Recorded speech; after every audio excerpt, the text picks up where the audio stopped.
ஒருத்தர் வந்து எறும்பு புத்துக்குள்ள கையை விட்டு அதில் குருணை இருக்குமே அதை எடுத்து கழுவி கஞ்சி வச்சு குடிக்கிறாங்க. அப்போ எந்த அளவுக்கு அரசு மக்களை ஒரு கன்சர்ன் இல்லாமல் பார்க்குறாங்க அவங்க கஷ்டங்கள். அப்புறம் நம்ம வந்து இவ்வளோ ஜாலியாக இருக்கோம், எவ்வளோ ஜாலியாக இருக்கும் அர்பன் இந்தியா. அப்போ அந்த அர்பன் இந்தியா ரூரல் இந்தியா வித்தியாசம் எனக்கு ரொம்ப பெருசாக தெரிஞ்சிச்சு, கேவலமாக இருந்துச்சு. சரி என்ன பண்ணாலும் கிராமத்தில் தான் பண்ணணும். ஒன்று, நான் சோஷியல் ஒர்க்கர் கிடையாது, I'm a staunch business person. But பிஸ்னஸை வேறு விதமாக பார்க்கணும், மக்களுக்கும் பயனடையணும். அவங்க ஏரியாவில் போய் நம்ம பிஸ்னஸ் பண்ணால் அவங்களுக்கு ஒரு பயன் இருக்கணும், இல்லாட்டி நாங்கள் போகக்கூடாது. நாங்கள் போய் ஒரு சிமெண்ட் ஃபேக்ட்ரி கட்டிருக்கலாம், காவேரி கரை ஓரத்தில் எக்கச்சக்கமாக சம்பாரிச்சிருக்கலாம். அவங்களும் பயனடையணும், அவங்களையும் வச்சு பண்ணணும், கூட வச்சு பண்ணணும்.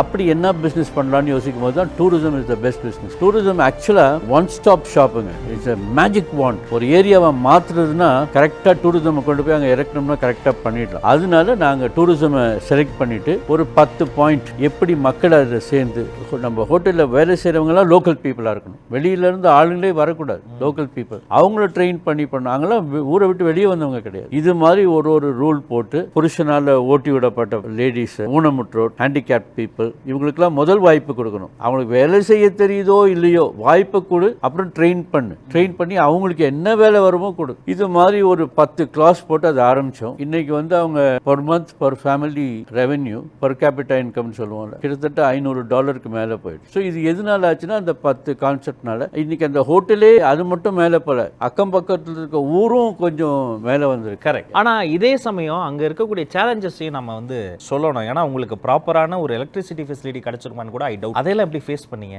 இந்தியாவில் ஒண்ணுங்க, நம்ம போய் கியூல நின்னோம்னா நம்ம உரிமையை கேட்டுட்டு கியூல நின்றுட்டு இருக்கணுங்க. சரி டக்குன்னு வாங்கிட்டு போயிட்டு வாங்க, நாளைக்கு பார்த்துக்கலான்னு வாங்க. பிகாஸ் வி ஆர் லேர்னட், முடிஞ்ச அளவுக்கு என்ன சிஸ்டம் இருக்கோ அது வழியாக தான் ஆப்ரேட் பண்ணேன். அடுத்த நாளைக்கு கோர்ட்டில் போய் ஒரு கேஸ் போடுவோம். இது மாதிரி நான் இங்கே இருக்கேன், நான் இன்கம் டேக்ஸ் கட்டுறேன், எலக்ட்ரிசிட்டி கட்டுறேன், எனக்கு கரண்ட் இல்லை, எனக்கு அது இல்லை, இது இல்லைன்னு கேட்டால் சீக்கிரமாக வந்துடுங்க. இது என்னோட அனுபவம். எப்போ பாரு நிறைய இது மாதிரி கேட்டு வாங்கிட்டு இருக்கோம். இன்றைக்கி வந்து அந்த பஞ்சாயத்தில் நாங்கள் கட்டுற வரி தான் அதிகம், அதனால் எங்களை ரொம்ப நல்லா பார்த்துக்குவாங்க. ஆனால் எதையாவது பார்த்து இது மாதிரி நம்ம பண்ணலான்னு இன்ஃப்ளூயன்ஸ் ஆனீங்களா? அந்த பேசிக் ஸ்பார்க் எங்கேருந்து எடுத்தீங்க? மக்களுக்கு நம்ம என்ன பண்ண முடியும்னு யோசித்தேன். அப்புறம் டூரிசம் வந்து அதுக்கு முக்கியமான ஒரு இது. It's a one stop shop for any development. வேலை வேணும்னா டூரிசம் ஹோட்டல் கட்டலாம், ஏரியாவை சுத்தம் பண்ணணுமா, என்விரான்மெண்ட்டை க்ளீன் பண்ணணுமா, எல்லாத்துக்குமே டூரிசம் தான் ஒன் ஸ்டாப் ஷாப்.